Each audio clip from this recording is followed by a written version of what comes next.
Mar Sem Fim de hoje, você conhece Fortaleza, capital do Ceará. Para saber mais sobre sua história, entrevistamos Romeu Duarte, superintendente do IPHAN do Ceará. A gente pode dizer que Fortaleza é uma cidade recente porque o desenvolvimento do estado do Ceará, o desenvolvimento urbano, a ocupação do território do estado, ele se deu de forma tardia em relação a outros estados do Brasil, principalmente do Nordeste. Porque durante muitos anos o Ceará ficou submetido à capitania de Pernambuco, só conseguindo se libertar do jugo desta capitania no final do século XVIII, em 1799. Então, como essa libertação aconteceu tardiamente, a cidade de Fortaleza e também as cidades do interior do estado só se puderam se desenvolver a partir da transformação em independente da capitania do estado. Então, por essa razão que a gente diz que ela é uma das mais recentes, das mais novas capitais do Brasil. Fortaleza cresceu a partir do mar. Saiba por quê. Os portos do Ceará, eles são fundamentais para o entendimento do processo de desenvolvimento do estado. No século XVIII, o porto de Aracati, ele era o mais importante porque por ele escoava a produção do charque, que era um ciclo econômico subsidiário da cana-de-açúcar lá da Paraíba, Pernambuco e da Bahia. Com a perda desse ciclo econômico devido às secas, a atividade econômica passou a ser, aqui no estado do Ceará, mais importante no início do século XIX, até meados desse século, a do algodão, que também foi muito prejudicada pela seca, principalmente a de 1877, e que teve na cidade de Sobral o polo dessa produção e com a sua relação com o porto de Camusim, a qual a cidade de Sobral era ligada não só pelo sistema fluvial Coreaú-Acaraú, mas também pela linha férrea.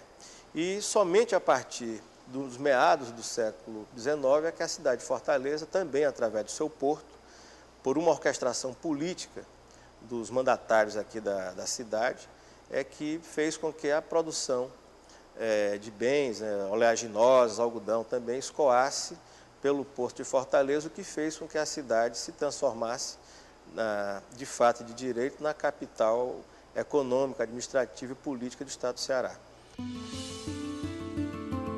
O pouco que havia de patrimônio histórico arquitetônico em Fortaleza ainda sofreu depredações e abandonos, nem o centro escapou.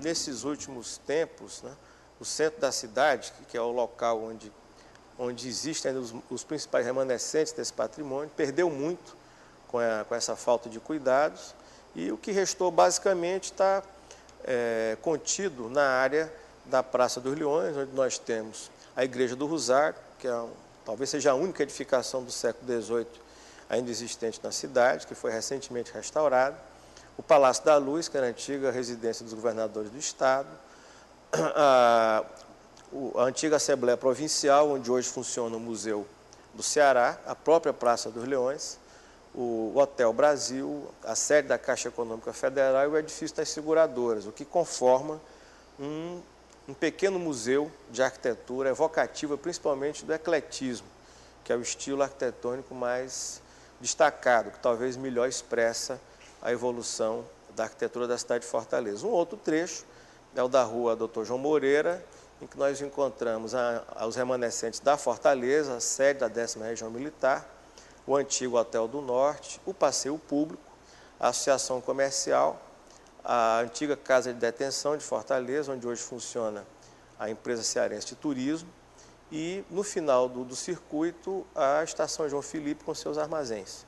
Esse trecho, pelo estado de conservação dos seus edifícios, pela contiguidade entre eles, pela homogeneidade, ele é o mais bem preservado de Fortaleza e serve também como uma amostra do que a cidade apresentava, principalmente em meados do século XIX.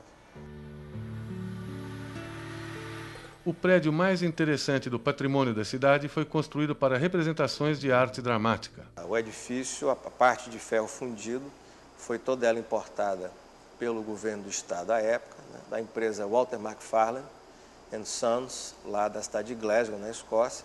Foi trazida de navio aqui para a cidade e foi montada de acordo com o projeto que também foi elaborado lá na Escócia.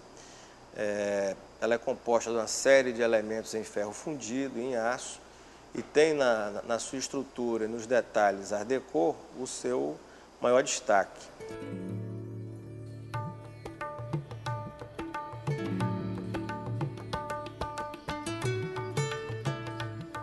Nós não temos um teatro como esse no país, um teatro jardim, um teatro completamente vazado, em que a luz desempenha um papel fantástico na animação dos espaços internos do teatro. O seu espaço interno também é valorizado pelas pinturas do forro do teatro. E o interessante é que o foyer do conjunto, através do qual se tem acesso ao teatro, é uma obra do capitão de engenheiros Bernardo Zé de Mello, que era um engenheiro cearense e que realiza, com o conhecimento que se tinha à época, esse edifício que precede o teatro. Então é por isso que ele é importante, porque ele tem ao mesmo tempo um exemplar da produção local e um exemplar de uma arquitetura, de uma tecnologia que era mais avançada que se produzia no mundo à época. Você já ouviu falar em macrocefalia urbana? Esta é outra característica de Fortaleza, capital do Ceará. Fortaleza, com 2.300.000 habitantes, a que vem imediatamente após é Juazeiro do Norte, com 210 mil. Então, nós temos aqui o que se costuma chamar, em planejamento urbano, de macrocefalia urbana. Uma cidade imensa, mas no estado não existe uma rede de cidades que você possa manter uma certa relação de equilíbrio, né, entre a grande capital, que é uma metrópole, a maior metrópole do semiárido do mundo, né, a sua região metropolitana e as outras cidades, os outros municípios do estado. Então, esse é um dos grandes problemas do estado do Ceará. Mas a Fortaleza do século XXI é outra. Hoje a cidade é o principal destino do turismo interno brasileiro. A cidade de Fortaleza tem sido transformada pela ação de grupos nacionais e estrangeiros em um balneário e um local onde a especulação imobiliária acontece de maneira muito intensa, né? As principais expressões dessa ação é na transformação radical de uso de alguns bairros, como é o caso da Praia de Iracema, onde nós tínhamos um conjunto de habitantes de classe média, classe média alta, até de classe alta, e que nesses últimos 10 anos esses proprietários simplesmente venderam, abandonaram as suas casas, e esses edifícios foram tomados por bares, por restaurantes, por boates, ou seja, é um grande complexo de lazer e cultura, onde antes apenas existiam habitações. Um outro marco disso aí desse processo de ocupação da cidade por essa atividade econômica é a verticalização exacerbada de determinadas áreas da cidade, como é o caso do Meireles, né, em que nós encontramos edifícios de alto padrão construtivo, né, com edifícios de apartamentos, né, condomínios, flats, hotéis de luxo, que, vamos dizer assim, faz é um espanto para quem circula na cidade, né? Você passa 20 anos sem ver a Fortaleza, quando você vem agora você se espanta com a dimensão dos edifícios, com a beleza deles, né? Com a quantidade deles naquele trecho da cidade. No próximo bloco, a parte pobre de Fortaleza. Já, já.